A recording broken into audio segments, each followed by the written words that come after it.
के पास नजदीक से एक नजर। एक बार सारे बच्चे बताएंगे।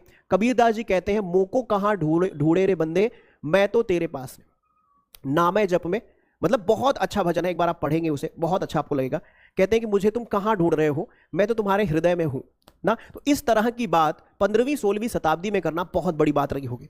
हिंदू और मुसलमान दोनों को डांट रहे हैं, हड़का रहे हैं, दोनों के धर्म के अंतर्गत जो कमियां हैं उसका विरोध कर रहे हैं।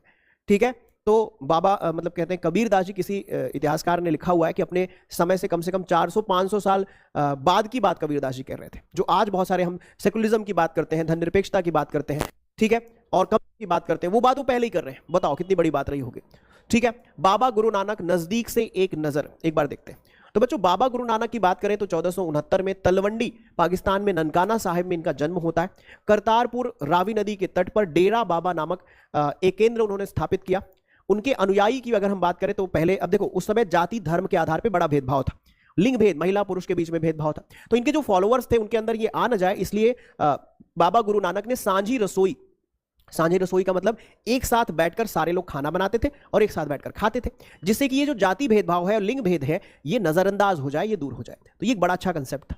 तो इसी को बाद में लंगर व्यवस्था कहा गया। बहुत ध्यान से समझेंगे। तो उनके अनुयायी जो थे अपने अपने पहले धर्म या जाति अथवा लिंग भेद को नजरअंदाज करके एक सांझी रसोई में इकट्ठे खाते पीते थे।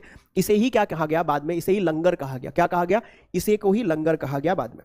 ठीक है, बाबा गुरु नानक ने उपासना और धार्मिक कार्यों के लिए जो जगह नियुक्त की थी उसको धर्मसाल कहा गया, और आज इसको क्या कहा जाता है? गुरुद्वारा कहा जाता है। याद करके रखेंगे, इसको धर्मसाल कहा गया और बाद में इसको इसी को गुरुद्वारा कहा जाने लगा। ठीक है, अच्छा, 1539 में क्या होता है? बाबा गुरु नानक की जब मृत्यु होती है उसके पहले ही बाबा गुरु नानक ने अपना उत्तराधिकारी लहना को चुना, जो कि उनके शिष्य थे, और इन्हीं लहना को गुरु अंगद कहा गया। क्या कहा गया? गुरु अंगद कहा गया।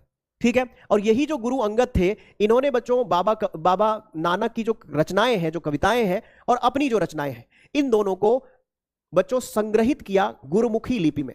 तो याद रखेंगे, गुरुमुखी लिपि की खोज किसने की? गुरुमुखी लिपि को किसने बनाया? तो गुरु अंगद ने बनाया। ठीक है, बहुत ध्यान से समझेंगे। तो गुरु अंगद ने बाबा गुरु नानक की रचनाओं का संग्रह किसमें किया? गुरुमुखी लिपि में किया। ठीक है, और उस संग्रह में अपनी कृतियां भी उन्होंने जोड़ दी। अब गुरु अंगद के बच्चों 3 उत्तराधिकारी हुए, और 3 उत्तराधिकारियों ने अपनी रचनाएं गुरु नानक के नाम से लिखी, और इन सभी रचनाओं का संग्रह जो है गुरु अर्जन देव, जो 5वें गुरु हुए, उन्होंने 1604 ईस्वी में गुरु ग्रंथ साहिब के नाम से कर दी।